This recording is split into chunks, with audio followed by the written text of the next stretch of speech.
Hello everyone, welcome to trading with Pranav. तो आप सबका फिर से स्वागत है मेरे चैनल पे जो कि ट्रेडिंग विद प्रणव है, जिस पे हम लोग different different fundamentally strong stocks होते हैं उनके बारे में डिस्कस करते हैं और एक स्ट्रेटेजी अपनी बनाते हैं ताकि हम लोग को प्रॉफिट हो सकें। तो आई एम श्योर जो लोग मुझे इस चैनल पे जो मैं वीडियोस बनाऊंगा तो सबसे ज़्यादा रिलेट वही लोग कर पाएंगे जिनका प्राइमरी प्रोफेशन कुछ और है and secondary profession as a stock market में इंटरेस्ट रखते हैं और जानना चाहते हैं। तो मैं मेन वीडियोस उन्हीं सबके लिए बनाता हूँ बेसिकली। तो क्योंकि मेरा खुद का एक प्राइमरी प्रोफेशन कुछ और है, बट सिंस मेरे को थोड़ा इसमें इंटरेस्ट है तो मैं इसका एनालिसिस खुद से करता हूँ। तो वही सोचा जो मैं खुद करता हूँ वो आपसे शेयर कर सकूँ, जितना मेरे को लिमिटेड नॉलेज है, और हम सब लोग मिल के सीख सकें और आप सबको भी क्या पता इससे हेल्प हो। अगर आपके पास उतना टाइम नहीं कि खुद का एनालिसिस कर सको तो आप ज़रूर इसको देख सकते हो और अपना एक इन्फॉर्म डिसीजन ले सकते हो, राइट। क्योंकि अब यहाँ पे जैसे मान लीजिए मैं बात करने वाला हूँ कोटक महिंद्रा बैंक पे। तो इस कोटक महिंद्रा बैंक के बारे में मैं बताऊँ तो मैंने 2 महीने पहले एक और वीडियो बनाया था, जो कि था कोटक महिंद्रा बैंक का, जिसमें फंडामेंटल फाइनेंशियल एनालिसिस डिस्कस किया था। और जो प्राइस डिस्कस किया था उससे अभी कोटक महिंद्रा बैंक नीचे ट्रेड कर रहा है, क्योंकि रिसेंट एक इवेंट हुआ था उसकी वजह से प्राइस बहुत नीचे आ गया कोटक महिंद्रा बैंक का। तो उसके बारे में हम लोग आज डिस्कस करेंगे, क्योंकि इट्स माई ड्यूटी। अगर मैंने वीडियो बनाया तो मुझको एक अपडेट वीडियो बनाना चाहिए अगर प्राइस मेरे डिस्कस प्राइस से नीचे आ जाएगा, राइट। तो अब उसी लिए मैं आज ये वीडियो बनाया हूँ। तो आप सबको अगर ये वीडियो पसंद है प्लीज़ वीडियो को लाइक करना, और अच्छे और वीडियोस और अच्छे लगे तो जाकर देखना और चैनल को सब्सक्राइब जरूर करना। तो चलिए बात करते हैं कोटक महिंद्रा बैंक के बारे में। तो एक ट्रेडिंग व्यू डॉट कॉम करके एक वेबसाइट है, आप सबको पता होगा। तो उस पर मैं ये यूज़ कर रहा हूँ, चार्ट खोला हुआ हूँ कोटक महिंद्रा बैंक का। तो अभी चलिए जान लेते हैं कि इसका जो करंट प्राइस है वो 1627 रुपीज़ चल रहा है अभी। और अभी जो इसका करंट मार्किंग प्राइस है, तो उससे अगर ये लाइफ टाइम हाई मैंने इसे यहाँ मार्क कर रखा है, लाइफ टाइम हाई पे ये दोबारा चल जाए तो लाइफ अराउंड 40% का यहाँ पे आपको आराम से गेन मिलेगा, ठीक है। 40% का गेन आपको लाइफ टाइम हाई पे जाने को मिलेगा। और काफ़ी रीजंस हैं जिससे मैं बहुत कॉन्फिडेंस के साथ कह भी सकता हूँ कि ये लाइफ टाइम हाई पे दोबारा जाएगा। But always do your analysis, आपको अगर लगता है तभी आप इस पर इन्वेस्ट करो, राइट। तो क्योंकि आप ही का हार्ड अर्न मनी है तो आपको राइट डिसीजन होना चाहिए कि आपको किस में डालना है किस में नहीं डालना है। मैं बस आपको एक एनालिसिस शेयर करूंगा यहाँ पे, ठीक है। तो कोटक महिंद्रा बैंक जो है अभी करंटली 1627 पे ट्रेड कर रहा है। और हुआ क्या था कि रिसेंट एक आरबीआई का न्यूज़ आया था, वो भी हम लोग डिस्कस करेंगे, जिसके चक्कर में बहुत एक स्टीप फॉल आया जो आप यहाँ पे देख सकते हो। जो फॉल आया आप देख रहे हो उसके चक्कर में यहाँ पे जो ट्रेड करा था अचानक से इतना नीचे फॉल आया, जो कि हम लोग एक बहुत अच्छी अपॉर्चुनिटी दिया। और इस अपॉर्चुनिटी का जो यूज़ किए होंगे, अगर किसी के पास पॉसिबल होगा उस लेवल पे खरीदने का, तो उससे अभी अराउंड 5 to 6% ऑलरेडी अप है, राइट। तो बहुत अच्छा एक अपॉर्चुनिटी मिली है हम लोग को इस टाइम पे। और एक और चीज़ है कि जो 200 डे मूविंग एवरेज की जो ब्लू लाइन देख लो उससे नीचे ट्रेड कर रहा है। तो जो मेरा प्रिंसिपल है कि मैं जनरली जो भी स्टॉक्स ट्रेड लेता हूँ वो पहले देखता हूँ कि 200 डे मूविंग एवरेज के नीचे हो, राइट। क्योंकि जितना सस्ता आप बाई कर सकते हो वही बेस्ट तरीका हो, तभी आप उसको एक प्रॉपर लेवल पे बेच सकोगे और प्रॉफिट ज़्यादा कमा पाओगे। तो मेरा ये प्रिंसिपल रहता है, इसलिए मैं 200 डे मूविंग एवरेज से पहले चेक करता हूँ। तो करंटली पहला जो कंडीशन है 200 डे मूविंग एवरेज उसके नीचे ट्रेड कर रहा है, इसलिए मैं इसमें एक एंट्री ले सकता हूँ। अब यहाँ पॉइंट है कि क्या लेना चाहिए इस टाइम पे और कितना टारगेट के लिए, राइट। तो मैं आपसे अगर ये डिस्कस करूँ तो यहाँ पे देखो कि इस लेवल पे कोटक महिंद्रा बैंक को जो है काफ़ी रेजिस्टेंस झेलना पड़ा है। यहाँ पे देख सकते हो आप, ये सामने चार्ट एविडेंट है, आप जाके देख सकते हो। यहाँ पे देखो हर समय इसको रेजिस्टेंस आया, इसके बाद जहाँ जाइए टच किया उसके नीचे आया, राइट। तो अगर ये इस लेवल और रेजिस्टेंस जो इसका रेजिस्टेंस है अगर यहाँ पे दोबारा चले तभी आपको अराउंड 22% का यहाँ पे साफ साफ गेन मिल रहा है, 22%, राइट। 22% अगर ये एक साल में भी आ जाता है तो it's not bad at all, right. ठीक है, 22% का आपको यहाँ पे साफ साफ गेन मिल रहा है। और अगर लाइफ टाइम हाई पे चल जाएगा तो जैसे हमने देखा था 40% का गेन आपको मिलेगा। तो अब बात करते हैं कि एक्चुअल में सबसे पहले मेन ये फॉल आया है क्यों, वो डिस्कस करते हैं, ठीक है। तो उसका रीज़न ये है कि मैंने गूगल पे गया और मैंने कोटक महिंद्रा बैंक जो है उसका एक यहाँ पे डाला कोटक महिंद्रा बैंक न्यूज़ करके। तो ये एक आर्टिकल इकोनॉमिक टाइम्स में छपा है कोटक महिंद्रा बैंक के बारे में, जिसमें लिखा है Kotak Mahindra bank plans to hire 400 engineers to ramp up tech transition, ठीक है।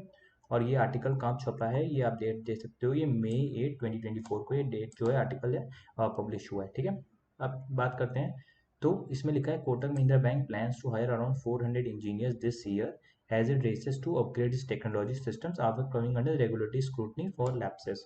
तो इसका एक बैक स्टोरी का मैं बताऊं तो आरबीआई जो है, रिजर्व बैंक ऑफ इंडिया, उन्होंने कोटक महिंद्रा बैंक पे एक बैंक लगाया है कि वो डिजिटली न्यू कस्टमर्स को ऑनबोर्ड नहीं कर सकते और न्यू क्रेडिट कार्ड भी नहीं दे सकते कस्टमर्स को। रीज़न क्या था, क्योंकि जो उनका एक डिजिटल इंफ्रास्ट्रक्चर है वो एक प्रॉपर जो स्टैंडर्ड्स होते हैं वो लैक करता है आरबीआई के हिसाब से।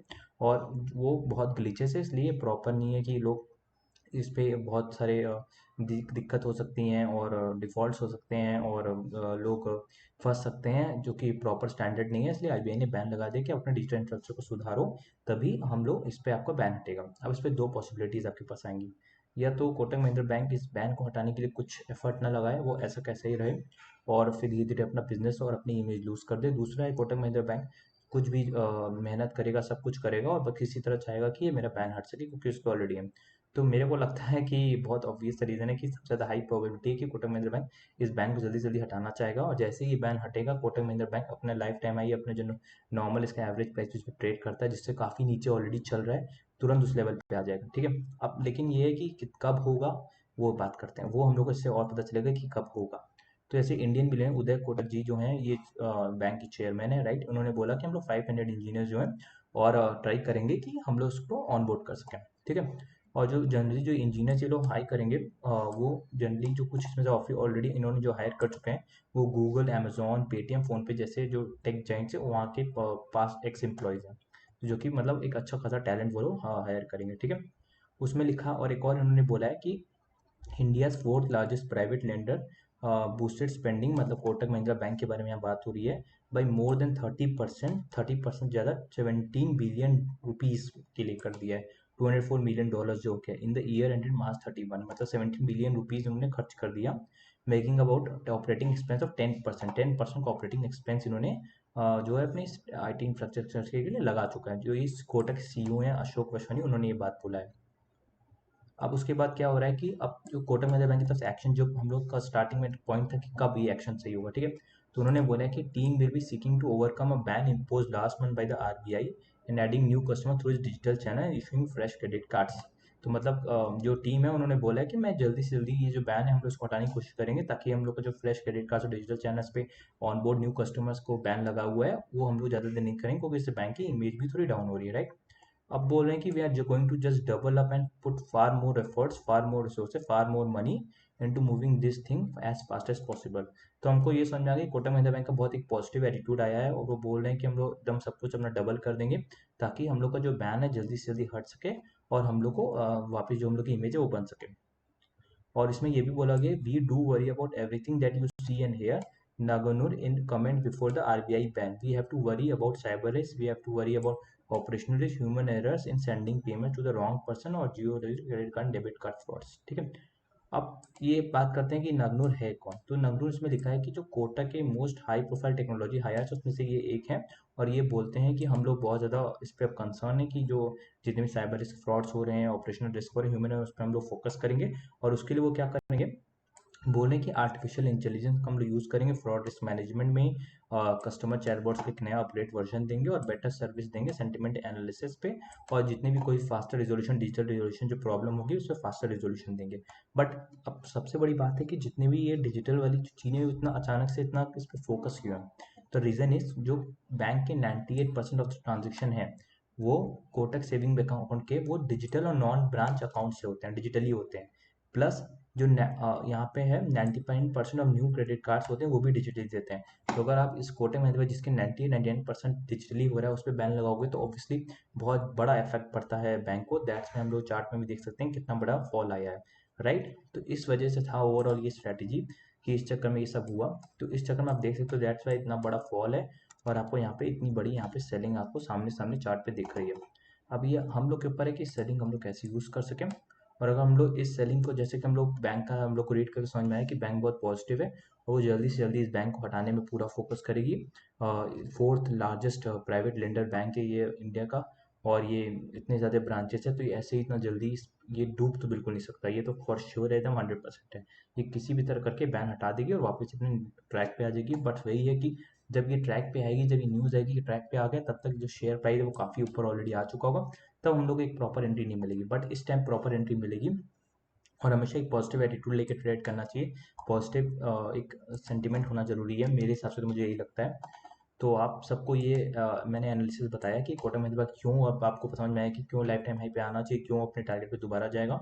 और सिंस अपने 200 डे मूविंग एवरेज पे ये नीचे ट्रेड करे तो काफ़ी सस्ता आपको मिल रहा है इसलिए, और फोर्थ लार्जेस्ट प्राइवेट बैंक है, इसलिए बहुत सारे रीजंस हैं कोटक महिंद्रा बैंक के प्राइस को ऊपर आने का। और मुश्किल से शायद एक भी रीज़न नहीं है जिससे और ये साबित हो कि कोटक महिंद्रा बैंक और नीचे जा सकता है। मेरे को सब रीज़न पॉजिटिव लग रहे हैं यहाँ पे। तो ये था कोटक महिंद्रा बैंक का एनालिसिस। तो अगर आपको ये वीडियो अच्छा लगा और पसंद आया तो प्लीज़ वीडियो को लाइक करो और चैनल को सब्सक्राइब करो। Thank you so much watching.